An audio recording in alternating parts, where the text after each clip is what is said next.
رحیم خواتزات، میرے آج کے مہمان خورشید محمود قصوری صاحب ہیں۔ 18 جون 1941 کو لاہور میں پیدا ہوئے۔ 2002 سے 2007 تک پاکستان کے وزیر خارجہ رہے۔ ان کی ایک کتاب نیدر ہاک نار اے ڈوو لکھی گئی ہے، اور بڑے مزے کی بات ہے کہ یہ کتاب 2 ممالک میں اس کی رونمائی ہوئی۔ خورشید محمود قصوری صاحب چیئرمین بھی ہیں institute of peace and connectivity کے۔ آئیے ان سے بات کرتے ہیں۔ خورشید قصوری صاحب، آپ کی کتاب کا صفحہ ہے 563۔ یہ 9/11 کے بعد پاکستان اور امریکہ کے تعلق کے بارے میں آپ تحریر کرتے ہیں۔ اے dramatic stories sales well.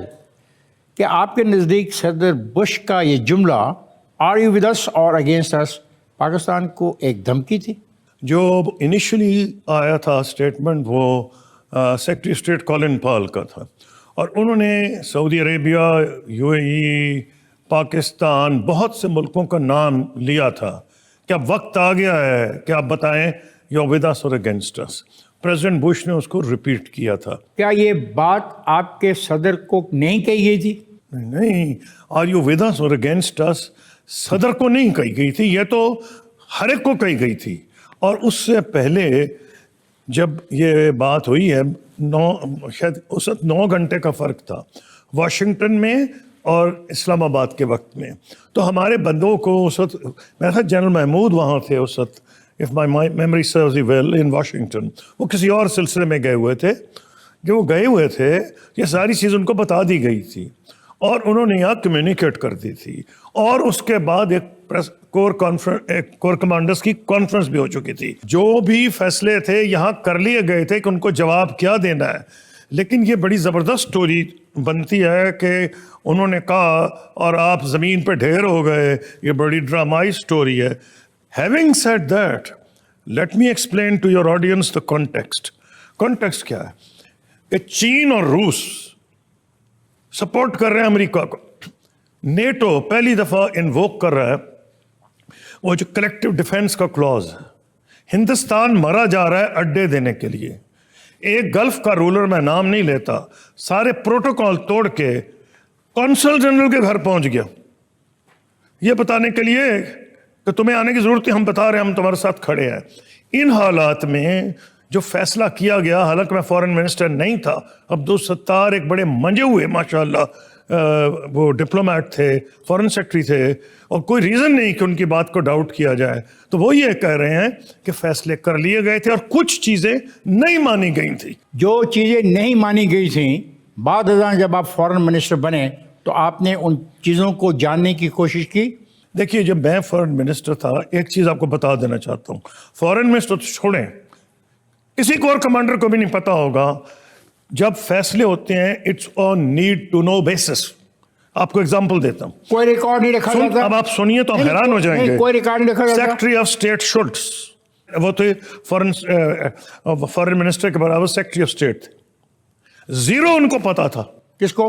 Secretary of state شولٹس کو، کیونکہ جو ڈائریکٹ بات ہو رہی تھی وہ ISI اور CIA کی ہو رہی تھی۔ He was kept out of the loop. تو جب جنیوا اکارڈز ہوئے ہیں تو ان کو ایک ریفریشر کورس رش میں دیا گیا کہ جی یہ اس کی بیک گراؤنڈ ہے۔ ہماری طرف سے کم ایک فرق تھا، اس وقت فورن منسٹر، ایک زمانے میں جب یہ بات ہوا کرتی تھی تو اس وقت صاحبزادہ یعقوب تھے، ایک فوجی، کیونکہ فوجی تھے تو میں افغانستان کی بات کر رہا ہوں، ان سے شیئر کر لی جاتی تھی کچھ حد تک، لیکن ریٹائرڈ جرنیلوں سے بھی شیئر نہیں کی جاتی۔ 2001 میں سابق افغانی سفیر عبدالسلام کو پاکستان سے اٹھایا گیا اور گوانتانا بے جیل میں رکھا گیا۔ وہ معاملہ کیا تھا؟ دیکھیے، یہ میرے وقت سے پہلے کا تھا، مجھے بھی اسی طرح پتنگایا جب میں بنا، اس کا مجھے افسوس ہے، میں اس سے زیادہ کچھ نہیں کہہ سکتا۔ آپ کی کتاب ہے پیج نمبر 572۔ کیا یہ حقیقت ہے آپ کے دفتر میں ایک شخص تصویر لے کے آیا جس میں اسامہ بن لادن ایک پاکستانی جیل میں کھڑے تھے؟ یہ کب کا واقعہ ہے اور اس کے پیچھے کیا کہانی ہے؟ جی، اس کے پیچھے کہانی ہے، میں آپ کو مبارک دیتا ہوں، نے بڑی زبردست اسٹڈی کی ہے، کاش میں بھی اسٹڈی اسی طرح کر لیتا. وہ یہ میں بیٹھا تھا اپنے آفس میں، تو ایک بندہ آیا، اس نے کہا سر اریسٹ ہو گیا اسامہ بن لادن. میں نے کہا کدھر ہو گیا؟ کہنے کا چترال میں ہو گیا. میں نے کہا واٹ آر یو ٹاکنگ، ساری دنیا اس کے پیچھے لگی ہوئی ہے. اسے کہا یہ دیکھیں ہم نے پکڑ لیا، ISI نے پکڑ لیا اسے، کمال ہو گیا. تصویر دکھائی، وہ بتا بیٹھا وہاں. اچھا میں نے اس کانٹیکس میں کتاب میں جو لکھا ہے وہ کسی اور کانٹیکس میں لکھا ہے، لیکن بتا دیتا ہوں. تو میں تو بالکل حیران پریشان ہو گیا کہ اسامہ بن لادن کو پکڑ کے کسی جیل میں تھانے میں لے گئے. پتہ یہ چلا کہ ایک لک الائک تھا جس کی وہی ہائٹ تھی.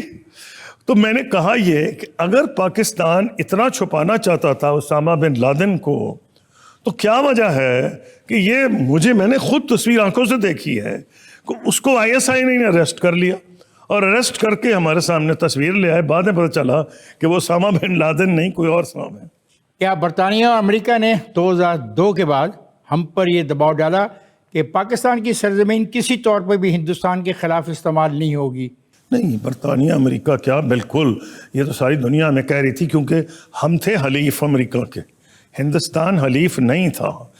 لیکن وہ اس لیے کہہ رہے ایسی کوئی میٹنگز آپ کے ساتھ ہوئیں؟ نہیں، یہ تو ہر جگہ وہ ایک طریقہ ہوتا ہے ڈپلومیسی. مجھے کیا کہہ رہے تھے، وہ تو پبلکلی اناؤنس کر رہے تھے. کارگل کے بعد جو ہوا، کیا وزارت خارجہ کے دفتر میں اس معاملے پہ کبھی ڈیبیٹ ہوئی؟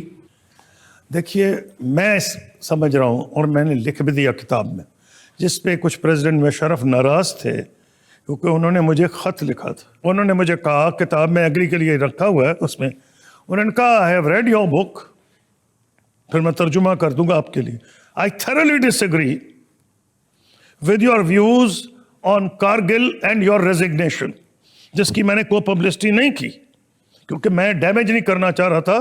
میرا ایک طریقہ ہے، میں نے نواز شریف کے دور میں بھی استعفیٰ دیا تھا، لیکن اس کے بعد جب پریزیڈنٹ مشرف، جنرل مشرف آئے، میں نے نواز شریف کو ڈچ نہیں کیا.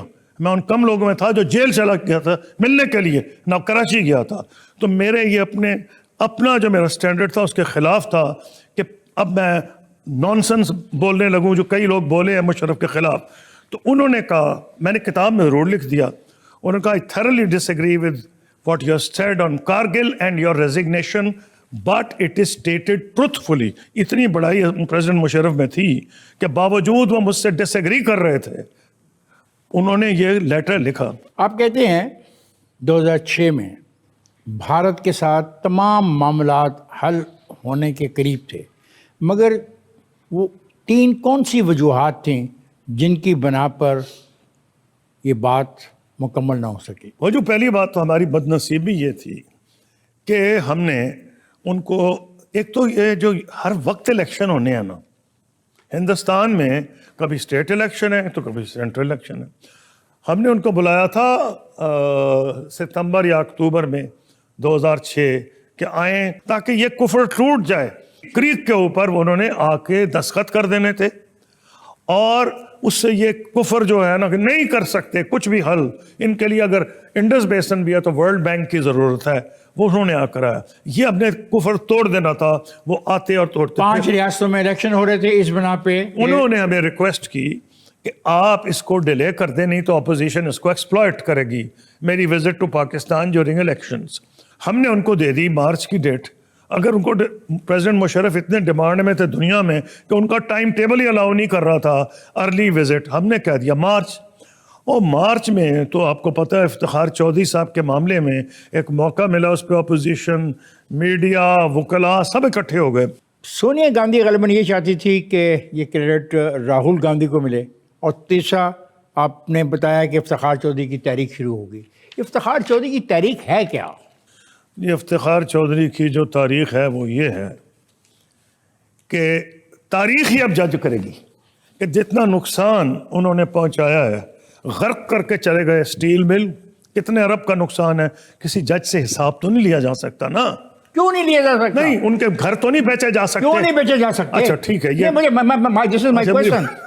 مطلب اگر پالیٹیشینس کو گرفتار کیا جا سکتا ہے، ان کی پراپرٹی کو کیا جا سکتا ہے، تو ایک ایسے آدمی کا کیوں نہیں پوچھا جا سکتا کہ اس کا فیصلہ غلط تھا اور اس کا نقصان پہنچا؟ ریکارڈک اربوں ڈالر کا نقصان ہوا. تو کون پیسے دے گا اس کے نقصان کے؟ Why should I pay from my taxes? Why should I pay? نہیں، I am asking I you. am giving you the reason کہ ہمارے ملک میں یہ فیصلہ ہو چکا تھا سم سٹیج مینٹلی، اب نہیں رہا کہ جی جج جو ہے مقدس گائے ہیں، ان کے اوپر ہاتھ نہیں لگانا چاہیے. تو آپ سمجھتے ہیں کہ وہ جو بات آپ کر رہے تھے انڈیا کے ساتھ، یہ ون آف دی ریزن تھی کہ جو تحریک یہاں پہ چل پڑی؟ کیونکہ اس پہ ریئیکشن ہوا، میرے خیال میں پریزیڈنٹ مشرف نے جو فیصلہ کیا، ایک موقع مل گیا سب کو، اپوزیشن کو اکٹھے ہو جائیں وکلاء کے ساتھ. تو یہ بالکل اگر آپ تاریخ جب لکھی جائے گی، thank you for pointing out کہ this will be one of the factors, although I don't hold Iftikhar Chaudhry responsible directly for that. I hold him for Ricodic and for Steel Mill، جس میں اربوں ڈالر کا نقصان ہوا ہے. لیکن آپ نے جو اس کا میں نے بک میں لکھا ہے ریزنز، اور آپ نے 2 and 2 4 کر دیا ہے کہ why should he not be blamed. تو ٹھیک ہے، ہم اگری کر لیتے ہیں. کسی صاحب، کیا منموہن سنگھ مشرف کے 4 نکات پر متفق ہو گئے تھے؟ تو پھر معاہدہ کیوں نہیں ہوا؟ آگرہ کے جو آخری لمحات ہیں اس میں یہ فیصلہ کیوں نہیں ہوا؟ جو اگریمنٹ ہوا ہے منموہن سنگھ صاحب کے ساتھ، وہ یہ تھا کہ جس کو آپ 4 پوائنٹ کہہ رہے ہیں، آپ حیران ہوں گے کہ اگر میری کتاب دیکھیں تو 4 پوائنٹ کا ذکر ہی کوئی نہیں. بلکہ ایک میٹنگ میں تھا تو منی شنکر ایئر جو فارمر منسٹر ہیں، انہوں نے بڑا گلا کیا، او یار میں تو میرا گلا تھک گیا ہے 4 پوائنٹ کی بات کرتے ہوئے، تمہاری کتاب میں تو ذکر ہی نہیں 4 پوائنٹ کا. کیونکہ اصل میں 12 13 14 جتنے مرضی پوائنٹ، سر 4 پوائنٹ دیے مشرف نے. بتا رہا ہوں نا جی، بتا رہا ہوں. میں کیونکہ ہینڈل کر رہا تھا، میں نے ان کو 12 پوائنٹ کا. پریزیڈنٹ مشرف کیونکہ پریزیڈنٹ تھے، انہوں نے 4 کا، اور وہ 4 ہی منموہن سنگھ صاحب نے ریپیٹ کر دیا. وہ 4 مین پوائنٹس تھے، لیکن اس سے جو 12 پوائنٹس ہیں، کیا کرتے ہیں وہ انڈیا، پاکستان اور کشمیریوں کے جو بنیادی مقاصد تھے ان کو کنسیڈریشن میں لائے. اس لیے اگلی دفعہ جب میں لکھوں گا تو میں لکھوں گا کشمیر فریم ورک بریکٹ میں 4 پوائنٹ، کیونکہ اور انورٹڈ کامرس 4 پوائنٹ فارمولا کوئی نہیں ہے وہ. لیکن کیونکہ پریزیڈنٹ مشرف نے کہا دنیا اسے 4 پوائنٹ ہی جانتی ہے. لیکن جو میں اپنی ایک کتاب لکھ رہا ہوں وہ تو اسی ایشو پہ ہوگا کہ کیا ہم ایشین سینچری مس کر جائیں گے. اس میں یہ بھی لکھوں گا کہ ہندوستان سے تعلقات کیسے ہونے چاہیے. کیسے ہونے چاہیے؟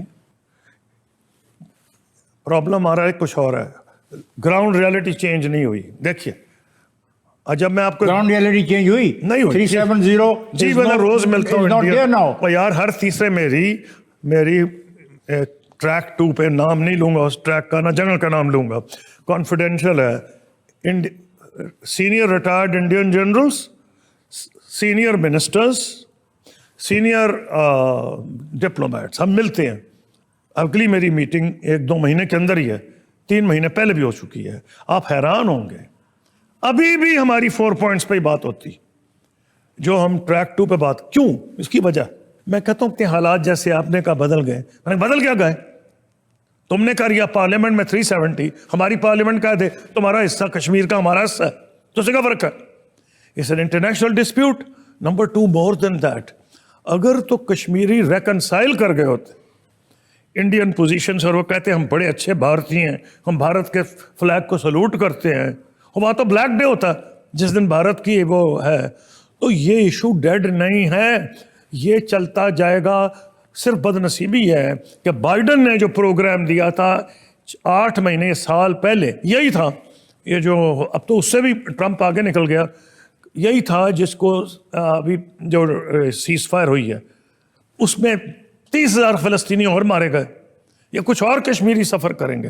کشمیر کا حل وہی ہے منیمل جو ہم نے لکھ دیا، اور اسی لیے میں نے کتاب لکھی تھی.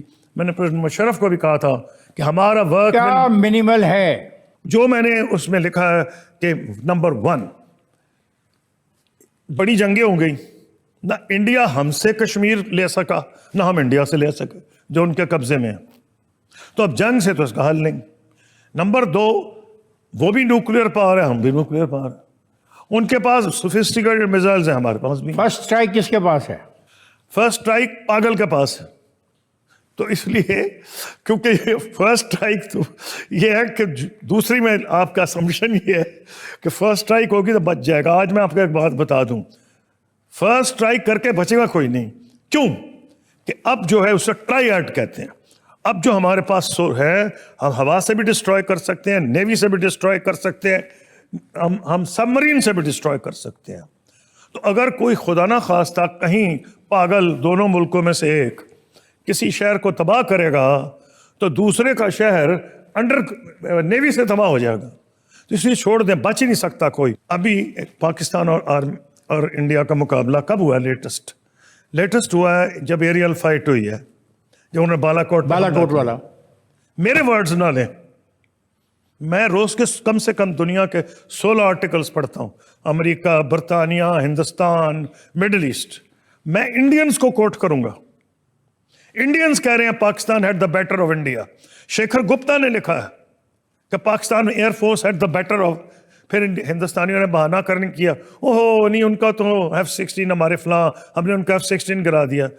امریکہ کو بڑی آگ لگ گئی کہ F-16 کیسے گر گیا. انہوں نے آ کے گن لیے, ان کا F-16 تو گرا ہی کوئی نہیں. اس بالا کوٹ کے واقعے کے بعد ٹریک ٹو ڈپلومیسی کے درمیان کیا بات ہوئی؟ نہیں, وہ تو ہماری یہی ہو رہی ہے کہ پاکستان انڈیا نارملائز کیسے کریں گے. کیسے کریں گے؟ کوئی مجھے طریقہ تو بتاؤ. وہ کیا کہتے ہیں, آپ کیا کہتے ہیں؟ جواب ایک ہے, جتنی دیر عزت نریندر مودی صاحب ہیں ان کو ووٹ ملتا ہے مسلمانوں کو گالی دینے پہ اور پاکستان کو گالی دینے پہ, اور پچھلے دفعہ ماشاءاللہ انہوں نے کہا یہ کافی نہیں, تو انہوں نے بنگلہ دیشیوں کو بھی بی جے پی نے گالی دینی شروع کی اور کہا کہ یہ تو ٹرمائٹس ہیں, دیمک ہیں. اس کا نتیجہ آپ نے دیکھ لیا کہ دیمک جن کو کہہ رہے تھے انہوں نے تھپڑ مار کے ان کو باہر نکال دیا. کیونکہ آپ اگر اس طرح بیہیو کریں گے اپنے نیبرز کے ساتھ تو جو یہ بی جے پی جو پالیسی ہے یہ کامیاب نہیں ہوگی. کچھ گراؤنڈ ریالٹی بدل نہیں سکتی. بی جے پی کے سامنے 2 آپشنز ہیں. الیکشن تو وہ جیت چکے, اب اگر وہ باز نہ آئیں تو ان کو کوئی ایڈوانٹیج نہیں ہے. تو یا ویٹ کریں کہ وہ ہار جائیں اور کوئی اور پارٹی آ جائے, نقصان ہی نقصان ہے, یا ان کو یہ خیال آ جائے مودی صاحب کو کہ یار اب میں نے جو ملک کرنا تھا نا میکسیمم کر لیا ہے. تو صاحب میں جا رہا ہوں بریک پر. خواجہ جائے گا نہیں, ہمارے ساتھ رہے گا, پروگرام کا سلسلہ جاری رہے گا. Welcome back. خواجہ بات ہو رہی ہے خورشید محمود قصوری صاحب سے.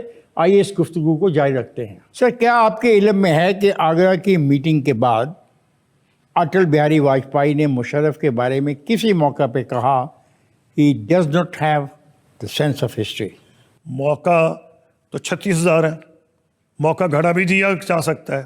کہا وہ ہوتا ہے جو ڈنک کی چوٹ پہ کہا جائے, جو ریکارڈ ہو جائے. اپنی بیوی کو میں کہہ دوں جا کے, یا اپنے کسی جا کے ملازم کو بتا دوں, نہ تو کسی میں کتاب میں آیا, نہ جسونت سنگھ نے یہ لکھا, نہ لکھا انہوں نے عبدالستار نے, نہ لکھا سرتاج عزیز نے.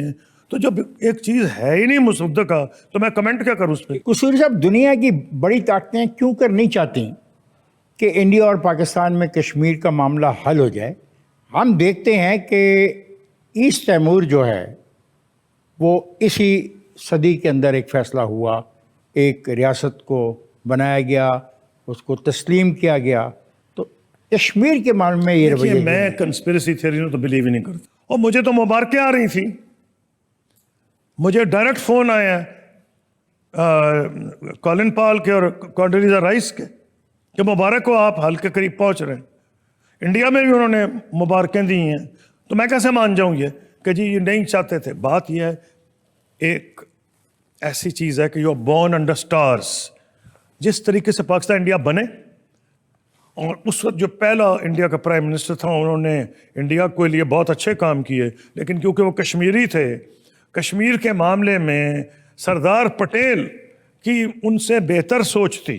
سردار پٹیل سمجھتے تھے کشمیر سے ان کو کوئی خاص لگاؤ نہیں تھا. انہوں نے کہا تھا حیدرآباد اور اس کی سیٹلمنٹ ہو جائے, حیدرآباد جو ہے وہ مل جائے انڈیا کو, کشمیر ہمیں مل جائے. انہیں کوئی پنڈت نہرو کو اعتراض تھا. اور ہمارے یہاں بھی ہماری جو لیڈرشپ ہے, میں تو اسے بچہ تھا, میرا خیال ہے ان کو بھی اس سے کوئی خوشی نہیں تھی. اگر ہو جاتا تو اچھا ہوتا, یہ نہیں کہ کوئی بیچ میں پڑ گیا کہ اس کو روکا جائے.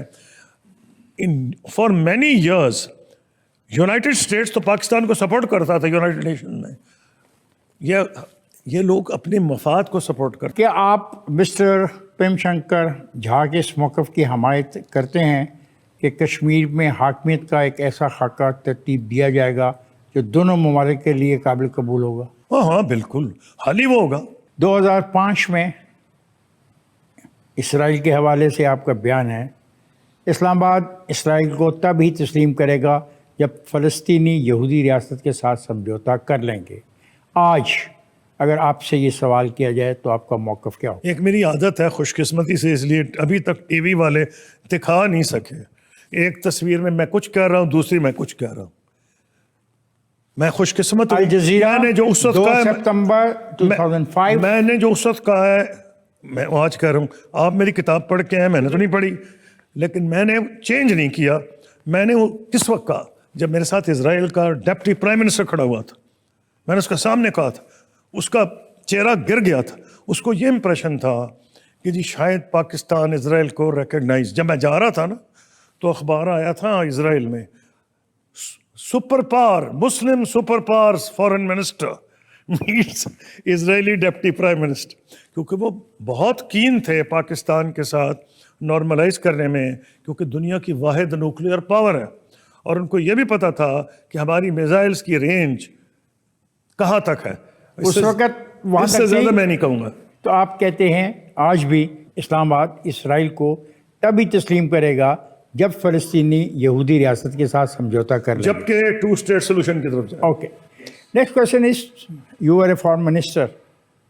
امریکہ کے ساتھ 2 ایئر بیس دینے کا معاہدہ ہوا تھا، ان میں شمسی ایئر بیس اور جیکب آباد بیس شامل ہیں. کیا اس معاہدے پر انہوں نے پورا عمل درآمد کیا؟ مجھے اس کا کچھ علم نہیں، ایسے کہ جی مجھے پتا ہے. میں نے کہا نا نیڈ ٹو نو بیسس پہ ہوتا ہے. میں فارن منسٹر تھا، میں کوئی ایس آئی کا ہیڈ نہیں تھا، اور مجھے صرف جو فارن پالیسی کا بریف کشمیر افغانستان اس پہ کوئی بریف نہیں آیا؟ نہیں ہے. مجھے نہیں پتا کہ کیا کب ہوا اور کیسے ہوا بھی یا نہیں، یہ بھی نہیں پتا.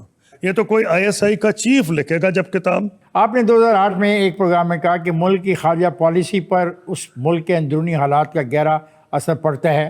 آپ کے بیان کو دیکھا جائے تو پاکستان کے اندرونی حالات تو زیادہ تر اچھے نہیں رہے، تو اس کا مطلب ہم یہ سمجھیں کہ خارجہ پالیسی بھی اچھی نہیں رہی؟ دیکھیے، برطانیہ کے بڑے مشہور وزیر اعظم تھے ولیم گلیڈسٹن، 4 دفعہ وزیر اعظم بنے. ان سے کسی نے پوچھا تھا فارن پالیسی میں کامیابی کا راز، انہوں نے کہا گڈ گورننس ایٹ ہوم.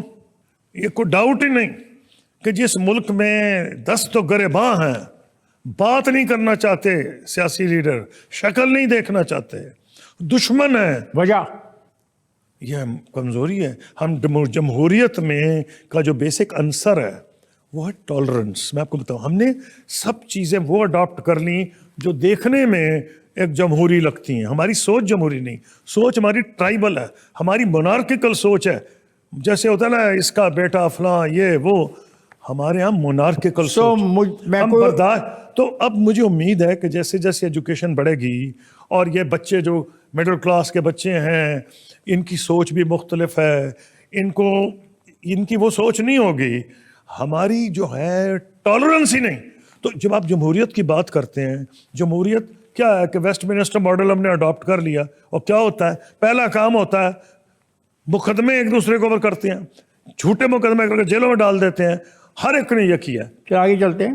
بقول آپ نے کہیں پر سیاسی طور پہ کہا کہ مسئلہ کشمیر کا کوئی ایسا پرفیکٹ حل نہیں ہو سکتا جو سب کے لیے قابل قبول ہو. میں ایک کور کمیٹی کا ممبر تھا پی ٹی آئی کی، اور میں کشمیر کمیٹی کا بھی ہیڈ تھا، اور عمران خان صاحب کو میں نے بریف دیا تھا. آپ نے عمران میں نے بریف کیا تھا. ان کو سمجھ آ گئی تھی آپ کیا کہہ رہے ہیں؟ میں نے بریف کیا تھا انہیں، اور ہم جا رہے تھے مظفر آباد، نہیں جہاں بھی شاید مظفر آباد میں ہی ہماری ایک جلسہ تھا، میں جا رہا تھا. انہوں نے مجھے کیا وہ اتنے کنونس تھے کہ ابھی وہ پرائم منسٹر نہیں بنے، اور وہ ملنے گئے تھے ان کو پرائم منسٹر مودی کو، ابھی وہ پرائم منسٹر نہیں بنے. تو کسی نے پوچھا حل کیا ہے، میں نے کتاب میں کوٹ کر دیا ہے، اور ان کا جو کسوری نے کتاب لکھی ہے اس میں حل دے دیا ہے. اور انہوں نے میرپور میں یا مظفر آباد جہاں بھی جلسہ تھا جا کے انہوں نے کہا جو انہوں نے کہا ہے، کوئی مجھ سے تقریر کرائی، یہ 100% ٹھیک کہہ رہے ہیں. تو میں نے کنونس کر دیا. ٹرمپ نے جو اسلحہ افغانستان سے واپس مانگا ہے، اس حوالے سے آپ افغانستان میں امریکہ کا آئندہ کردار کیا دیکھتے ہیں؟ میں کیا دیکھوں؟ اگر ٹرمپ صاحب دیکھ لیں کہ جو وہ کہہ رہے ہیں کل وہ وہی کہیں گے تو پھر تو میں بات، مجھے تو یہ بھی نہیں پتا کہ جو وہ کہہ رہے ہیں، آپ کا بیان ہے، ہفتے کے بعد وہ سٹینڈ کرے گا یا نہیں. اب آپ کہہ رہے ہیں کہ انہوں نے کہا ہمیں ہتھیار واپس کر دو. اب مجھے تو نہیں نظر آ رہا. کئی لوگ یہ سمجھ رہے ہیں ہتھیار اگر واپس ہوں گے تو پاکستان کی دوبارہ ہو جائے گی، کہانی بن جائے گی. مجھے نہیں پتا، نہ میں اس قسم کی کائٹ فلائنگ کرتا ہوں. مجھے یہ نظر آ رہا ہے کہ انہوں نے یہ جو کہا ہے شاید اس لیے کہا ہے کہ ان پہ پریشر پڑ رہا ہے کہ واپس کرو جو تم نے افغانستان کے پیسے روک لیے ہیں، امریکہ نے دبا لیے ہیں، پتہ نہیں 8-9 بلین ڈالرز ہیں افغانستان کے. تو انہوں نے کہا پہلے ہمارے تم وہ واپس کر دو. اب یہ وہ کرنا کیا چاہ رہے ہیں مجھے نہیں پتا. سب کنفیوزڈ ہیں، امریکہ میں بھی اور امریکہ سے باہر بھی. اور آپ؟ میں بھی بہت کنفیوزڈ ہوں کہ کیا وہ کہہ رہے ہیں. اور میں نے ایک ہی جواب اس کا دیا ہے کہ ہوگا نہیں جو وہ کہہ رہے ہیں. جس طرح میں نے آپ کو کشمیر میں کہا ہے کہ نہیں ہوگا جو بی جے پی آج کہہ رہی ہے. پھر سر ایک دفعہ کہہ رہے ہیں کہ بریک لے لیں آپ، تو میں میرا بریک پہ جا رہا ہوں، پھر آتے ہیں تو یہ گفتگو کو جاری رکھتے ہیں. فضلت میں جا رہا ہوں بریک پر، جائے گا نہیں، ہمارے ساتھ ہے. حضرات welcome back to the program. آئیے واپس چلتے ہیں خورشید محمود قصوری صاحب سے، گفتگو کے سلسلے کو جاری رکھتے ہیں. سر دیکھیے، قائد اعظم اس موقف کے حامی رہے کہ پاکستان اور انڈیا کے تعلقات کینیڈا اور امریکہ جیسے ہونے چاہیے. اگر آج کی اگر بات دیکھیں تو آج امریکہ اور کینیڈا کا جو معاملہ ہے اس حوالے سے بات کرنے سے پھر آپ کا جواب کیا ہوگا؟ آج کل کے کینیڈا میں نہیں، قائد اعظم کا بالکل یہ خیال تھا اور گاندھی جی کا بھی یہی خیال تھا. دونوں کا جو ہمارے اصل میں بانی ہیں وہی سمجھتے تھے کہ ایسے حالات نہیں ہونے چاہیے. اب کیا کہہ سکتے ہیں، پانی کا کام اور مختلف جو کہانی نہیں. اب today while we are talking to each other جو امریکہ اور کینیڈا کے تعلقات ہیں یہ خراب نہیں رہیں گے. ایک میری آپ پیشن گوئی دیکھ لیں، امریکہ میں اتنی طاقت ہے ان کی ڈیپ سٹیٹ کی کہ وہ ڈیپ سٹیٹ ان کو راہ راست پہ لے آئے گی. سیاچن اور سر کریک پر معاملات آپ کے تقریباً طے ہیں، کیوں نہیں سائن کرتے؟ نہیں، میں تو کہہ رہا ہوں، میں تو اس کے حق میں ہوں. سر کریک کر لیں، سیاچن بھی ہو جائے گا. حق پہ تو ہے. آج کل جو مودی صاحب ہیں، دیکھیں ان کی بی جے پی کی جو ان کی جو زبان ہے مسلمانوں کے خلاف، اس سے بنگلہ دیش بھی ناراض ہو گیا. ہو گیا. لیکن I am asking a foreign minister کہ جب آپ ہمیں یقین دلاتے ہیں پاکستانیوں کو کہ سیاچن اور سر کریک کا جو معاملہ ہے یہ تقریباً آپ دونوں ملکوں کے درمیان طے ہو چکا ہے تھے. اب یہ حکومت 2022 یا 23 میں مجھے ملے ہیں لمبا صاحب بینکاک میں، جن کی کتاب آ گئی ہے under 6 prime ministers wait path to peace یا کوئی ایسا ہے ان کی کتاب کا نام. انہوں نے مجھے خود بتایا، کتاب میں بھی لکھا کہ پرائم منسٹر یہ موجودہ جو ہے مودی صاحب نے ان کو بلایا اور ان کو کہا کہ جاؤ میرے ایمبیسڈر کے طور پہ اس وقت کے وزیر اعظم میاں نواز شریف صاحب کو ملو اور ان کو یہ کہو کہ ہم 4 پوائنٹ پہ بات کرنے کو تیار ہیں. یہ انہوں نے مجھے کہا اور ان کتاب میں بھی لکھ دیا. اس کا مطلب ہے مودی صاحب 2019 یا 18 تک تو اس کے لیے ریڈی تھے اور شاید ابھی بھی کسی موقع پہ ریڈی ہو جائیں. اس لیے میں کوئی بات حتمی نہیں اس پہ کہہ سکتا. کیا Indian national security adviser Brajesh Mishra نے کبھی کہا اگر پاکستان بھارت کو موسٹ فیورٹ نیشن کا درجہ دے تو India Iran Pakistan gas pipeline کا معاہدہ قبول کر لے گا؟ ہم نے بھارت کو موسٹ فیورٹ نیشن کا درجہ دیا لیکن اس کے باوجود بھی اس گیس پائپ لائن کا معاملہ کیوں کر حل نہیں ہوا؟ جب فیصلہ ہوا کہ ہندوستان سول نیوکلیئر اگریمنٹ امریکہ کے ساتھ کرے گا اور منموہن سنگھ صاحب گئے واشنگٹن ان کا ایک وہاں بیان آیا, this project is not bankable, this project is not bankable, یعنی فائنینشلی اس کو پیسے بھی نہیں ملیں گے, بن بھی نہیں سکے گا. اس بات کے بعد ہمیں سنتے جائیں ذرا. جب ان کو یہ ایشورنس مل گئی کہ ہندوستان کو سول نیوکلیئر ایگریمنٹ میں, ہمیں تو نہیں ملا, حالانکہ ہمارے اتحادی تھے, ہمیں تو کہہ دیا کہ نہیں جی AQ خان یہ وہ فلاں, آپ ہم اس لیے جب تک یہ معاملہ ٹھنڈا نہیں ہوتا AQ خان کا ہم آپ سے کوئی بات نہیں کر سکتے, امریکن کانگریس اور آپ نے AQ خان کو بلا کے ذلیل بھی کروا دیا ٹی وی پہ. نہیں, وہ جو بھی ہوا ہمیں انہوں نے کہہ دیا. ہم نے کہا آپ ان سے کر رہے, ہم سے کوئی نہیں کر رہے. ان کا جی آپ کا جو AQ خان کا میٹر ہے ہم ابھی نہیں کر سکتے, کانگریس نہیں مانے گی. اچھا, اب وہ گئے واشنگٹن, انہوں نے دے دیا بیان, ہمیں سمجھ آ گئی کہ جناب ان کو امریکہ سے کہا گیا ہے کہ اگر ایگریمنٹ کرنا ہے سول نیوکلیئر تو گیس پائپ لائن سے باہر ہو جاؤ. منی شنکر آیا اور ان بہادر سیاستدانوں میں ہے جس نے کہہ دیا it is bankable, it is bankable, it's bankable. ہاں. اور وہ تھے منسٹر فار پیٹرولیم.